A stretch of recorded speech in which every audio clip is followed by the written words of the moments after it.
महत्वाची बातमी, मुंबई गोवा महामार्गामध्ये कोट्यवधींचा डांबर घोटाळा झाल्याचा आरोप होतोय। खड्ड्यांच्या पॅचवर्कमध्ये भ्रष्टाचार झाल्याची हायकोर्टामध्ये जनहित याचिका दाखल करण्यात आली आहे। याचिकेमध्ये आरोप केलेली कंपनी ही मंत्री उदय सामंत यांच्या वडिलांची असल्याची माहिती मिळतेय।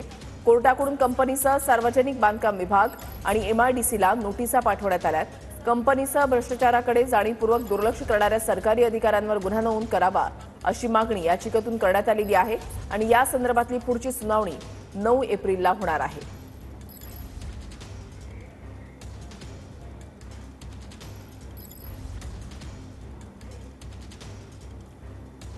मुंबई गोवा महामार्गामध्ये मोठ्या प्रमाणात डांबर घोटाळा झाल्याचा आरोप होतोय। याचिकेमध्ये आरोप केलेली कंपनी ही उदय सामंत यांच्या वडिलांची असल्याचं म्हटलं जातंय। हा आरोप जो आहे तो केला जातोय।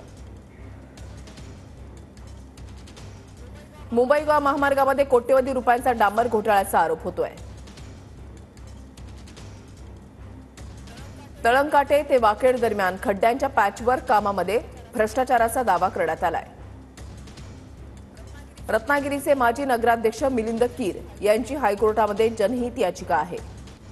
याचिकेमध्ये आरोप असलेली कंपनी उद्योगमंत्री उदय सामंत यांच्या वडिलांची आहे का? आरडी सावंत कंपनीनं महामार्गावर डांबर न टाकता कोट्यवधी लाटल्याचा आरोप होतोय। कंपनीसह भ्रष्टाचाराकडे दुर्लक्ष करणाऱ्या अधिकाऱ्यांवर गुन्हा नोंद करण्याची मागणी याचिकेतून करण्यात आली आहे। कोर्टाकडून कंपनीसह सार्वजनिक बांधकाम विभाग, एमआयडीसी आणि नगर परिषदेला नोटीस पाठवण्यात आली आहे। भ्रष्टाचाराच्या आरोपांवरील पुढील सुनावणी आता 9 एप्रिलला होणार आहे।